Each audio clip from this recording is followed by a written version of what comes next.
నమస్తే welcome to our channel. ప్రస్తుతం మనతో ప్రముఖ ఆధ్యాత్మికవేత్త ఆస్ట్రాలజర్ సత్యనారాయణ మూర్తి ముల్లపూడి గారు ఉన్నారు. వారితో మాట్లాడదాం. నమస్తే గురు. నమస్కారం. గురుగారు అయితే దశ మహావిద్యల గురించి చెప్పారు. అలాగే దశ మహావిద్యల్లో అమ్మవార్లు ఎటువంటి అమ్మవారిని ఎలా ఉపాసన చేయడం వల్ల ఎటువంటి కోరికలు తీరుతాయి, అప్పుడు పాటించాల్సిన నియమాల గురించి కూడా చెప్పారండి. సో అయితే ఇప్పుడు దశ మహావిద్యల్లో ఫస్ట్ కాళికాదేవి అమ్మవారి ఉపాసన చెప్పారు. ఇప్పుడు తారామతి అమ్మవారి ఉపాసన ఎలా చేయాలి, ఎవరు చేయాలి, ఎందుకు చేయాలి, అప్పుడు పాటించాల్సిన నియమాల గురించి చెప్పండి. దశ మహావిద్యల్లో తారాదేవి ఎలా ఉంటుందంటే కాళికాదేవి లాగే ఉంటుంది. ఈమె కూడా కత్తి పట్టుకొని ఇలా ఉంటుంది. కాళికాదేవి నల్లగా ఉంటే ఈమె బ్లూ కలర్ లో ఉంటుంది. ఇది తేడా.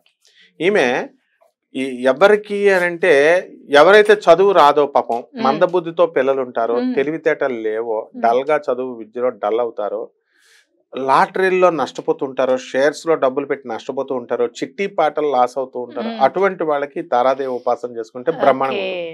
అంటే విజ్డమ్ కి దేవత ఇవ, అంటే బుద్ధి బలానికి దేవత, గురుణ్ణి కంట్రోల్ చేస్తుంది. కాబట్టి గురుడు ఎవరికైతే అష్టస్థితిగతుడైనటువంటి గురుడు ఉంటాడో అటువంటి వాళ్ళందరినీ కూడా అష్టమ గురుడు దోషాన్ని పోగొడుతుంది. తర్వాత అర్ధాష్టమ అష్టమ వ్యయ గురుడు ఖర్చులు ఏమండి మాకు ఎక్కువైపోతున్నాయండి కష్టాలు అని అనుకుంటారు చూసారా, అటువంటి వాళ్ళ కష్టాలన్నీ కూడా తొలగిపోతాయి. కేవలం ఈ అమ్మవారికి చేసుకోవాల్సింది ఏమిటంటే నామ జపం చేసుకుంటే చాలు, మంత్ర జపం చేసుకుంటే చాలు. మనము ఇచ్చినటువంటి మంత్రాన్ని వాళ్ళు జపం చేసుకుని క్లియర్ గా తీసుకొని సాధన చేసుకుంటే బ్రహ్మాండంగా పనిచేస్తుంది, అందులో డౌట్ లేదు. తర్వాత ఈ తారాదేవిని ఎవరు పూజ చేశారంటే రావణ బ్రహ్మ చేశాడు, శ్రీరామచంద్ర ప్రభువు చేశాడు. శ్రీరామచంద్ర ప్రభు ఏమో ధర్మాన్ని గెలిపించడం కోసం చేశాడు. ఈయనేం చేశాడు, రావణాసురుడు రాముడి పైన విజయము సాధించాలి అని రాముడు వేసే బాణాల నుంచి రక్షణ కోసం అడుగుతాడు. రాముడు ఏ బాణం వేస్తే ఆ బాణాన్ని నుంచి రథం పగిలిపోకుండా వీటికి రక్షణ కింద పనికొస్తుంది. అయితే ఆంజనేయ స్వామి కనబెడతాడు. ఏంటి, ఈ వెళ్ళి రథాన్ని కొడుతుంటే ఆ రథానికి ఏం కావట్లేదు, రావణాసురుని మాత్రమే రక్షిస్తుంది బాణం. ఆ తర్వాత తారాదేవి దగ్గర శాకిని డాకినీలు ఉంటాయి. మహోజ్వలంగా శ్మశానంలో చితి కాలుస్తూ ఉంటే ఆ చితి కాలినటువంటి దానిపైన అమ్మవారు మహోగ్ర రూపంలో ఉంటుంది. పరమేశ్వరుడే అంటాడనమాట. అవైదిక పద్ధతుల్లో నిషిద్ధ పద్ధతుల్లో రావణ బ్రహ్మ పూజ చేస్తున్నాడు, ఇలాంటి వాడు చేస్తే సక్సెస్ అన్నా వస్తుంది లేదా మరణం అన్నా వస్తుంది. ఇప్పుడు అమ్మవారు ప్రత్యక్షం అవుతుంది. ప్రత్యక్షం అయితే తట్టుకునేటటువంటి దమ్ము రావణాసురుడు గుండె ఆగిపోకుండా ఉంటే వీడి సక్సెస్, ఇక్కడ ఆగిపోతే ఇక్కడ మోక్షం వీడికి. అందువలన ఏదవుతుందో చూడాలమ్మా పార్వతి అని అంటాడు అనమాట. కాబట్టి చాలా మంది ఏమన్నా నాకు తారాదేవి ప్రత్యక్షం అయిపోయిందండి, తారాదేవి నాతో మాట్లాడుతుందండి అంటారు చూసావా, ఇవన్నీ అబద్ధాలు. ఎందుకంటే రావణుడే తట్టుకోలేడు. కానీ వాస్తవానికి ఏంటంటే మనము సాధన మనం చేసినప్పుడు సాక్షాత్తు ఆ తారాదేవి జగన్మాత కరుణిస్తుంది. అండ్ గౌతమ బుద్ధుడు ఎక్కువగా బౌద్ధ మతస్థులంతా కూడా ఈ తారాదేవి సాధన చేస్తారు. చండీ తారా అని ఒక ఊరు ఉంటుంది.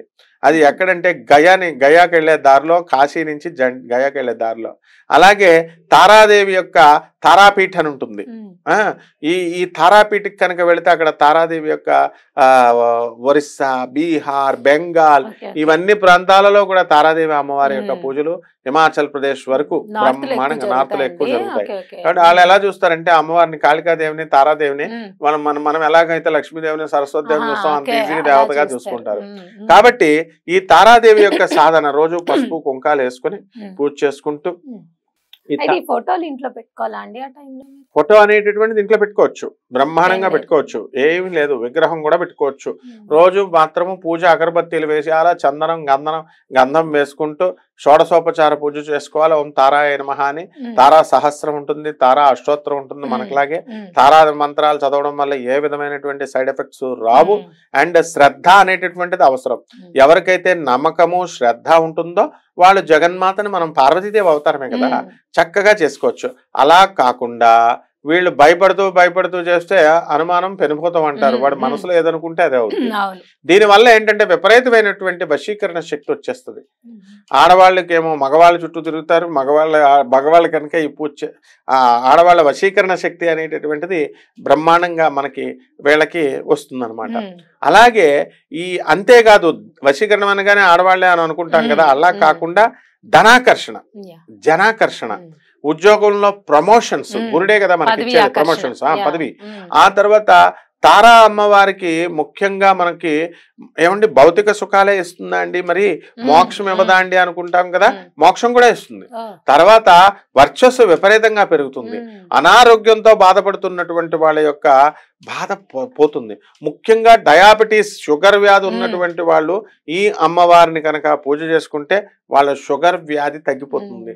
అలాగే జూపిటర్ ఎంతసేపు కూడా లివర్ దానికి సంబంధించినటువంటి వాడు, జాండిస్ వ్యాధులు తగ్గుతాయి. అండ్ రెండవది ఏంటంటే ఈ యొక్క కామెర్లు కూడా తగ్గిపోతాయి. లివర్ కాంట్రాక్షన్, ఎక్స్పాన్షన్ ఉన్నటువంటి రోగాలు కూడా తగ్గిపోతాయి.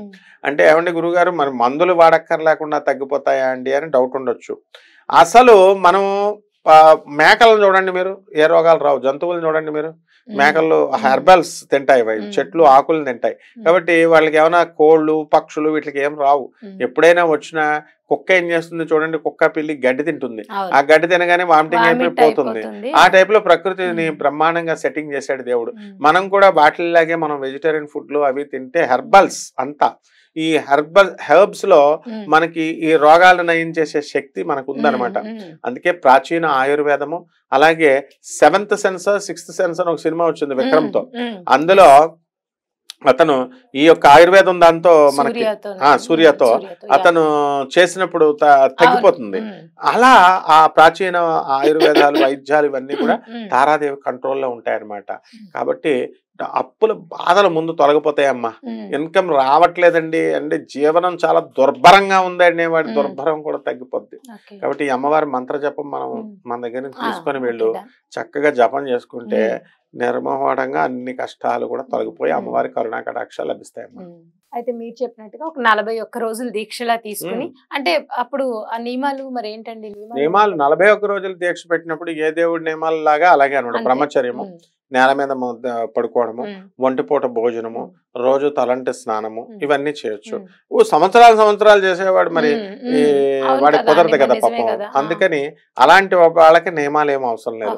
ఒక నిర్దిష్టమైనటువంటి ఒక పని పెట్టుకొని నాకు జాబ్ రావాలి, ఇలా చేయాలి అని అనుకున్నప్పుడు ఆ జాబ్ కి నువ్వు కనుక చేస్తే కొండ మీద పద్మావతి అమ్మవారే డైరెక్ట్ వచ్చేస్తుంది అనమాట.